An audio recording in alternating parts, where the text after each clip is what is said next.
अस्सलाम वालेकुम।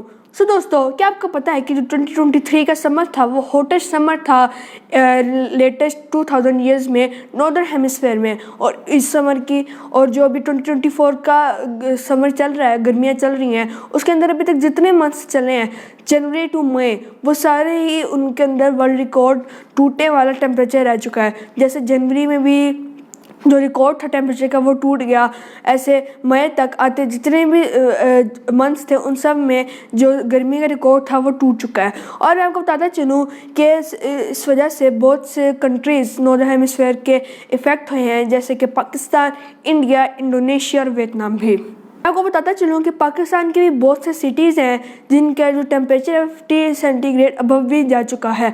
और मैं आपको कुछ टेम्परेचर्स बताऊँ जो पाकिस्तान के जो रिकॉर्ड किए गए थे अभी 31 मई को, जिनमें से कुछ हैं कि मुल्तान 45 डिग्री, लाहौर 46 डिग्री, और मैं आपको बताता चलूँ कि बलूचिस्तान का एक सिटी है जिसका नाम है तुर्बात, वो तकरीबन 49 डिग्री सेंटीग्रेड पर जा चुका है। और उसके साथ साथ जो मोइनजोदड़ो एक आर्कोलॉजिकल साइट है पाकिस्तान में, उसका तो टेम्परेचर 52 डिग्री सेंटीग्रेड से भी अबव जा चुका है।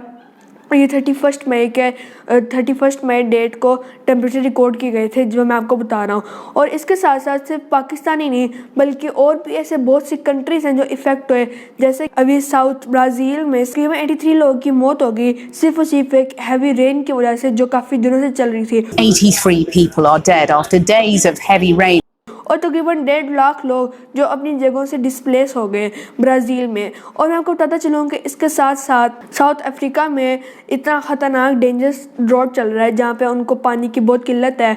और ये साउथ अफ्रीका में उनको पानी की बहुत किल्लत है और वहाँ पे भी गर्मी बहुत तेज़ है।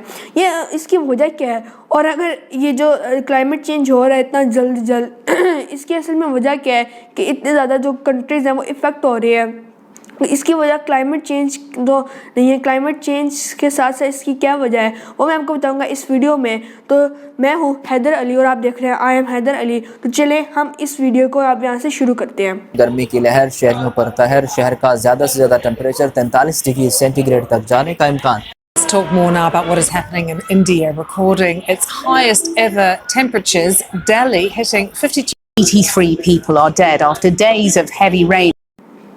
तो आज के हमारी वीडियो का टॉपिक है कि जो दिन ब दिन गर्मी बढ़ रही है वो इतनी गर्मी क्यों बढ़ी है, डिफरेंट कंट्रीज़ में क्लाइमेट चेंज इतना जल्द क्यों हो रहा है। बेसिकली एक वेदर इवेंट है जिसके पीछे लोग वजह ठहरा रहे हैं इन सब क्लाइमेट चेंज की, और उसका नाम है एल निनो। और मैं आपको बताता चलूँ कि वर्ल्ड हेल्थ ऑर्गेनाइजेशन की तरफ से भी ये सेकेंड लार्जेस्ट वजह है क्लाइमेट चेंज की। आखिर एल निनो क्या है और मैं आपको बताऊंगा इस वीडियो में, और उसकी वजह बताऊंगा कि एल निनो क्या होता है, उसकी वजूहात क्या हैं और उसका हम पर क्या इफ़ेक्ट होता है। सबसे पहले हम बात करते हैं what is El Nino. Basically El Nino एक स्पेनिश का वर्ड है जिसका मतलब है द बॉय। बेसिकली एक फिनोमिनन है जो पैसिफिक ओशन में होता है। पैसिफिक ओशन सबसे लार्जेस्ट ओशन है। अब इसको समझाने के लिए आप एक एग्जांपल को एज्यूम करें कि एक बाथ टब है, उसके अंदर पानी है, और अगर आप पानी को अपना हाथ धकेलेंगे, पानी में डालेंगे, तो जो पानी है वो एक साइड से दूसरी तरफ जाएगा और फिर वापस आ जाएगा। और मैं आपको बताता चलूँ कि इस फिनोमेनन में कुछ यूँ ही होता है।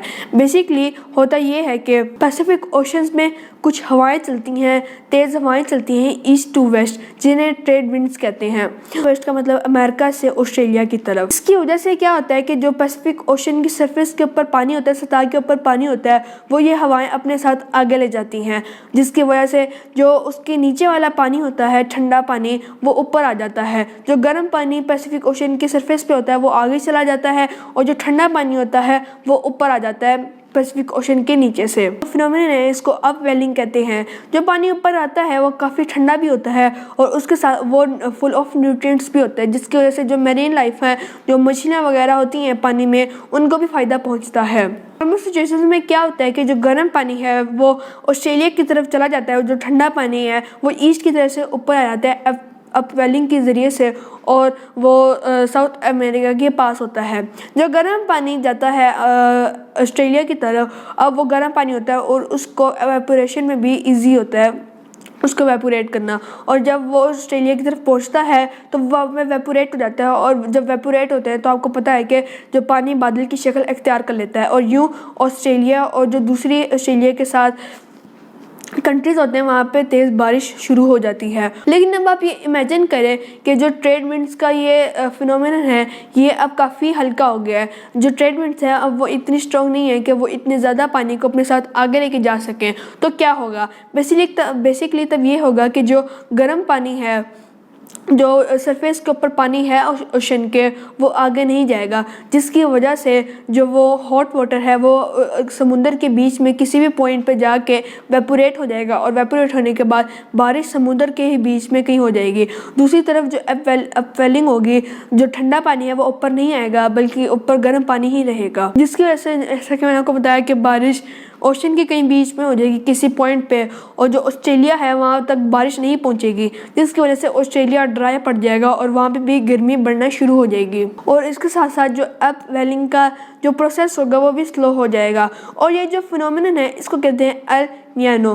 बेसिकली जो एल निनो है वो ये सारा प्रोसेस है कि जब ट्रेड विंड्स कमज़ोर पड़ जाती हैं और वो अपने साथ ज़्यादा गर्म पानी को नहीं ट्रैवल करवा सकती ऑस्ट्रेलिया के पास, और ना अपवेलिंग का भी जब प्रोसेस स्लो हो जाता है, वो एल निनो है। और एल निनो बेसिकली 5 से 7 साल के बाद आता है, जिसकी वजह से एल निनो की वजह से जो ऑस्ट्रेलिया और साउथ एशिया कंट्रीज़ हैं उनमें ज़्यादा गर्मी बढ़ जाती है। साउथ एशिया की कंट्रीज़ जैसे मैंने आपको बताया था, पाकिस्तान, इंडिया, इंडोनेशिया, वियतनाम, ये जितने भी कंट्रीज साउथ एशिया में आते हैं वो सारे इफ़ेक्ट होते हैं एल निनो की वजह से। और इसकी वजह से जैसा कि आपको याद होगा कि एक वाइल्ड फायर भी लगी थी ऑस्ट्रेलिया में 2022 में, उसके भी जो पीछे वजह थी, उसका जो कॉज था वो एल निनो था। बेसिकली जो लेटेस्ट एल निनो था वो 2018 से 19 तक स्टार्ट हुआ और 2020 में जाके ख़त्म हुआ था। जैसा कि मैंने आपको बताया कि एल निनो की वजह से जो बारिश है वो ऑस्ट्रेलिया तक नहीं पहुंच पाती, तो उससे क्या होता है, साउथ अमेरिका पे क्या असर पड़ता है। साउथ अमेरिका पे ये असर पड़ता है कि वहाँ पे ज़्यादा बारिश शुरू हो जाती है, वहाँ पे ज़्यादा बारिश होती है, जिसकी वजह से वहाँ पे फ्लड भी बहुत दफ़ा आ चुके हैं एल निनो की वजह से। आपको बताता चलूँ कि एक और फिनोमेनन है जो एल निनो का बिल्कुल ऑपोजिट है, जिसे कहते हैं ला नियाना। बेसिकली ला नियाना भी एक स्पेनिश का वर्ड है जिसका मतलब है द गर्ल। और मैं आपको बताता चलूँ कि ये इस तरह ऑपोजिट है कि जब आप एज्यूम कर लें कि जो ट्रेड विंड्स का जो है एल निनो में तो वो कमज़ोर पड़ जाती है, मगर ला नियाना में वो ताकतवर हो जाती हैं और वो ज़्यादा तेज़ चलने लग जाती हैं, जिसकी वजह से वो बहुत ज़्यादा जो पानी होता है गर्म पानी वो आगे चला जाता है ऑस्ट्रेलिया की तरफ। और इसकी वजह से ये होता है कि ऑस्ट्रेलिया में भी काफ़ी दफ़ा फ्लड हो चुका है ज़्यादा पानी आने की वजह से। ट्रेड विंड्स जब ज़्यादा पानी लाते हैं ऑस्ट्रेलिया में तो वो ज़्यादा जल्दी वेपोरेट नहीं हो पाता, तो पानी होता है उसकी वजह से फ्लड आने लग जाते हैं ऑस्ट्रेलिया में। बेसिकली जो ला नियाना का ड्यूरेशन होता है ये एल निनो से ज़्यादा होता है। मैं आपको बताता चलूँ कि साइंटिस्ट ये कह रहे हैं कि अभी एल निनो चल रहा है और बहुत जल्द जुलाई या अगस्त तक जो एल निनो है ये ख़त्म हो जाएगा और ला निनो शुरू हो जाएगा, जिसकी वजह से जो साउथ एशिया की कंट्रीज़ हैं यहाँ पे ज़्यादा मानसून बारिश देखी जाएगी। जैसे पाकिस्तान में या इंडिया में ज़्यादा बारिश होने के इम्कानात हैं मानसून के। और ये जो है इम्पैक्ट इस तरह जो ला नियाना इम्पैक्ट करेगी साउथ एशिया की कंट्रीज़ को, साथ साथ ऑस्ट्रेलिया को भी। बेसिकली ला नियाना में जैसे कि मैंने आपको बताया था कि ज़्यादा ट्रेड विंड ताकतवर हो जाती हैं, वो ज़्यादा गर्म पानी को आगे ले जाती हैं, जो और अपवेलिंग का उसके साथ साथ जो अपवेलिंग का फिनोमेनन होता है वो भी तेज़ होने लग जाता है। जो ठंडा पानी होता है वो जल्दी जल्दी ऊपर आने लग जाता है। और तो गाइस ये मैंने आपको एल निनो के बारे में बताया, ला निनो के बारे में बताया कि इनके कॉजेज़ क्या हैं ये हमें इम्पैक्ट कैसे करते हैं। कि एल निनो हमें इम्पैक्ट इस तरह करता है कि जो ट्रेड विंड्स होती हैं वो कमज़ोर पड़ जाती हैं और जो ला नियाना होता है वो ट्रेड विंड्स को तेज़ कर देता है। इन दोनों में ये डिफरेंस है और ये मैंने आपको बताया कि इन्होंने हमें डिफरेंट कंट्रीज़ को कैसे इम्पैक्ट किया। जैसे एल निनो चल रहा है तो साउथ अफ्रीका में भी ड्रॉट देखने को मिल रहा है और साथ में जो साउथ ब्राज़ील जैसे कि मैंने आपको बताया था वहाँ पे 83 पीपल की डेथ हो चुकी है वो क्योंकि वहाँ पे हैवी रेन की वजह से। और ये और भी बहुत से कोजेज़ हैं, जैसे कि अभी लेटेस्ट जो पाकिस्तान में इस्लामाबाद में भी वाइल्ड फायर लगी, वहाँ पे जो माउंटेन्स हैं जंगलात में वहाँ पे भी आग लग गई थी। और भी बहुत से वजूहात हैं और भी बहुत से कंट्रीज़ इफ़ेक्ट हुए हैं एल निनो और ला निनो की वजह से। तो गाइस आई होप आपको मेरी वीडियो अच्छी लगी होगी कि जो पाकिस्तान है इसमें दिन ब दिन गर्मी क्यों बढ़ती जा रही है, इसके पीछे का कोज़ क्या है, ऐसे कौन सा फिनोमिनन है। और आई होप आपको मेरी वाली वीडियो अच्छी लगी होगी। अगर हमें वाली वीडियो अच्छी लगी है तो आप मेरे चैनल को सब्सक्राइब कर लें ताकि आपको ऐसी और इंफॉर्मेशनल टॉपिक से रिलेटेड वीडियोस देखने को मिलती रहें। So will be met another video, तब तक के लिए अपना ख्याल रखिएगा। अल्लाह हाफिज़।